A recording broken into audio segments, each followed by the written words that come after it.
Dr. Ethan Carter leaned back in his leather chair, rubbing his temples as the soft glow of his office lamp flickered against the countless medical files stacked on his desk. The burden of decision-making weighed heavily on him, especially today. A young patient, 12-year-old Lucy Reynolds, had been rushed into the hospital with severe fatigue, joint pain, and mysterious rashes. The symptoms pointed toward multiple possible diagnoses: lupus, Lyme disease, or something even more sinister. He had run every test, analyzed every possibility, yet the results remained inconclusive. There was no single marker that gave him a definite answer. His gut told him it was lupus, but the test results did not align perfectly. He feared misdiagnosing her. One wrong move and her condition could worsen. Meanwhile, on the other side of the hospital, an AI-powered diagnostic system called MediMind was running the same tests. Developed by the biotech giant Novacor, MediMind boasted an advanced neural network trained on millions of patient cases. It could process vast amounts of data in minutes, compare Lucy's symptoms to rare cases, and detect patterns no human eye could see. Dr. Carter had always been skeptical about AI in medicine. He respected data-driven decisions, but could a machine really understand the nuances of human biology? Could it replace the intuition and experience of a doctor? As the sun dipped below the horizon, casting an orange glow over the hospital, his computer screen lit up with an alert. Diagnosis ready, probability of systemic lupus erythematosus, 91%. Additional findings suggest rare antibody presence. Recommend immediate immunosuppressive therapy. Dr. Carter's heart pounded. The AI had reached the same conclusion he had suspected, but in a fraction of the time and with stronger certainty. He hesitated. Should he trust MediMind's results? Or should he rely on his years of experience? He looked at Lucy lying in the hospital bed, her breathing shallow. Time was running out. Doctor. Ethan Carter stared at the AI-generated report on his screen. His fingers hovered over the keyboard as doubt clouded his mind.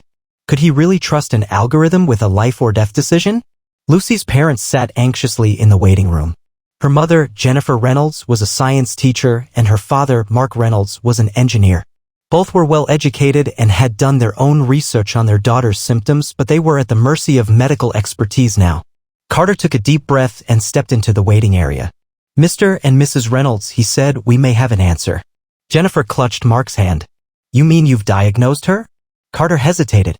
Our AI system, MediMind, has analyzed Lucy's case and determined with high probability that she has lupus. It recommends immediate immunosuppressive therapy. Mark furrowed his brow. Wait, you're saying a machine diagnosed her? Carter nodded. It's a cutting-edge AI system trained on millions of medical cases. It can detect patterns even seasoned doctors might miss. Jennifer's expression turned wary. But what do you think? Do you agree with the AI? Carter exhaled. I suspected lupus too, but her test results weren't entirely conclusive. MediMind analyzed more variables than I could in real time. It supports my instinct with strong data. Mark crossed his arms. I work with AI models in engineering, and I know they're not perfect. What if it's wrong? Jennifer added, and what if we don't act fast enough and she gets worse? Carter felt the weight of their concerns. The debate over AI in medicine was happening all over the world, and now, in this hospital, it was personal. Just then, Dr. Sophia Patel, the hospital's chief AI researcher, entered the room. She had been monitoring MediMind's progress for months and was one of its biggest advocates. I couldn't help overhearing, she said. I understand your concerns. AI isn't magic, it's a tool. But in cases like Lucy's, where speed is crucial, it can be life-saving. Jennifer looked at her daughter through the glass window. Lucy's condition was deteriorating. What would you do if this were your child? Jennifer asked, her voice trembling. Dr. Patel didn't hesitate. I would follow MediMind's recommendation. Carter clenched his jaw. He still had his doubts. But in that moment, he had to make a decision. Doctor. Ethan Carter felt the weight of the moment pressing down on him. He had spent years refining his diagnostic instincts, but now an AI had reached the same conclusion in mere minutes. The problem wasn't just about being right, it was about trust. He turned back to Lucy's parents, who were waiting anxiously for his answer. I understand your hesitation, he said, his voice measured. I've been practicing medicine for over 15 years, and I've never relied on a machine to make the final call. But here's the truth, AI doesn't replace doctors, it enhances our ability to diagnose complex cases. It sees patterns we might miss, especially in rare or ambiguous conditions. Jennifer still looked uncertain. So you're saying we should trust it? Carter nodded. Yes, but not blindly. MediMind isn't perfect, but it has confirmed what I suspected. Given Lucy's deteriorating condition, we don't have the luxury of waiting. If we start the immunosuppressive therapy now, we may be able to control the disease before it spreads to her organs. Mark ran a hand through his hair. And if the AI is wrong? Then we adjust, Carter admitted.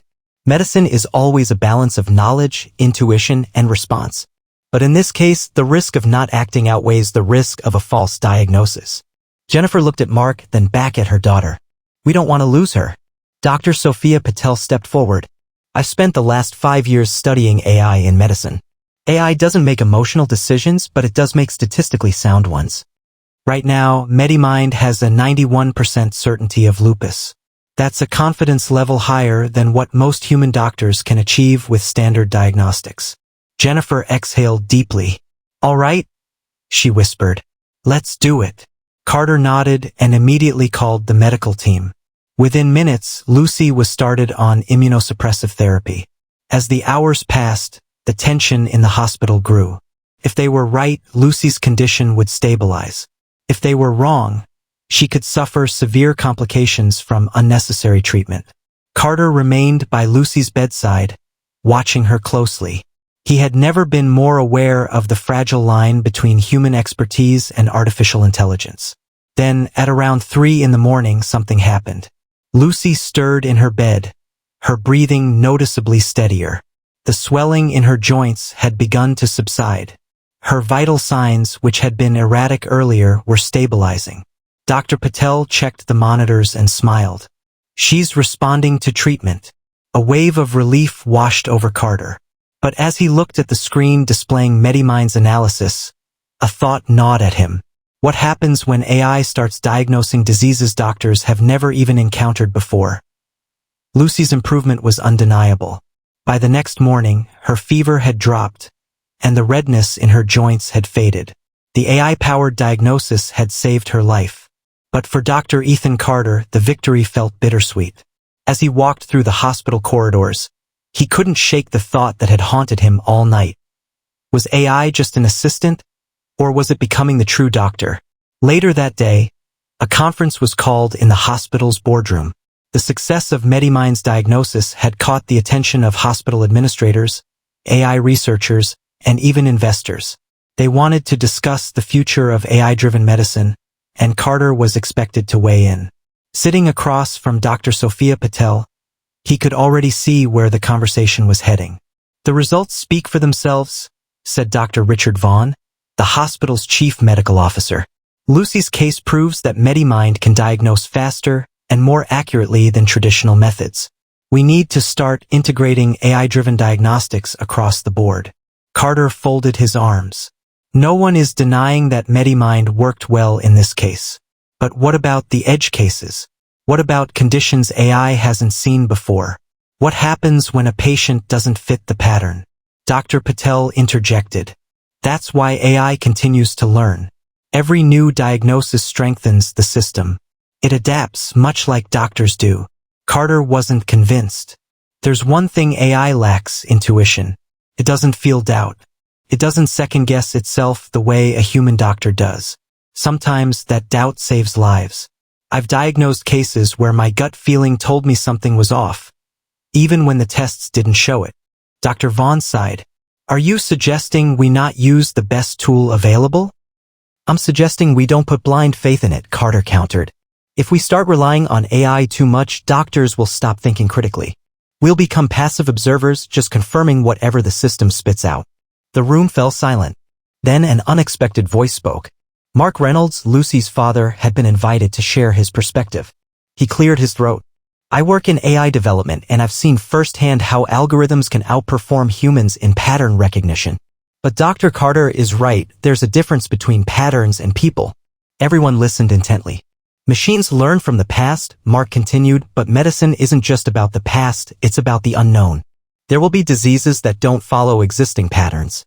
That's where human intuition becomes irreplaceable. Dr. Patel frowned. So, are you saying AI has no place in medicine? Mark shook his head. Not at all. AI is incredibly valuable. But the question isn't, can AI diagnose better than doctors? It's what happens when AI is wrong. A deep silence settled over the room. Then an alert interrupted the meeting. MediMind had flagged a new case, one even it couldn't fully diagnose. Carter's heart pounded as he read the report. The AI was uncertain. It had never encountered this exact combination of symptoms before. For the first time, MediMind was asking for human help. And now, the question wasn't whether AI could diagnose better than doctors, it was whether they could work together to solve what neither could do alone. Doctor. Ethan Carter's pulse quickened as he scanned MediMind's report. The AI had flagged a case with uncertain parameters, something it couldn't confidently diagnose. Patient, Daniel Whitaker, 47 years old. Symptoms, severe muscle weakness, irregular heartbeat, neurological disturbances. AI confidence level, 62%, insufficient for a definitive diagnosis. Possible conditions, not found in database. Carter's eyes narrowed. A 62% confidence level was unusually low for MediMind. It meant the AI was struggling to match Daniel's symptoms to existing conditions. Looks like your AI needs a doctor after all, Carter murmured, glancing at Dr. Sophia Patel. She smirked. Or maybe it's found something new, a condition we haven't classified yet. The medical team rushed to Daniel's room. The patient was sweating profusely, his muscles twitching involuntarily. He could barely speak. Carter flipped through Daniel's records. No pre-existing conditions, no known genetic disorders. Just a series of strange symptoms that didn't fit neatly into any category. He turned to MediMind's interface and noticed something intriguing. The AI had highlighted anomalies in Daniel's blood tests, but it didn't recognize the pattern. Then something clicked in Carter's mind. What if the AI was close to an answer but missing one key piece? He pulled out his tablet and began manually searching the hospital's medical archives. He cross-referenced rare neurological disorders, environmental toxin exposure, and metabolic syndromes. After several minutes, his eyes widened. Mitochondrial toxicity. A rare condition caused by exposure to an unknown toxin leading to gradual organ failure. It was so rare that even AI hadn't encountered enough cases to recognize it with certainty. Carter turned to Patel. MediMind was on the right track, but it didn't have enough data to confirm this condition. It needed us to make the final call. Dr. Patel's face lit up with understanding. So AI isn't here to replace doctors. It's here to assist us when the unknown emerges. Carter nodded. Exactly. It's not about AI versus doctors, it's about AI and doctors together. The team immediately initiated a treatment plan, neutralizing the toxic effects before Daniel's organs shut down completely. Within hours, his condition stabilized. Days later, as Daniel recovered, the hospital made a decision. MediMind would not be used to replace doctors but to enhance their decision-making. Carter, once a skeptic, now saw AI as a partner, not a competitor. In a press conference, Jennifer Reynolds, Lucy's mother, spoke to the public. My daughter was saved because of AI. But another life was saved because of a doctor's intuition. The future of medicine isn't about choosing between humans and AI. It's about combining the best of both. And so, a new era of medicine began, one where human wisdom and artificial intelligence worked hand in hand to save lives. Because in the end, the best doctor wasn't a machine or a person. It was both.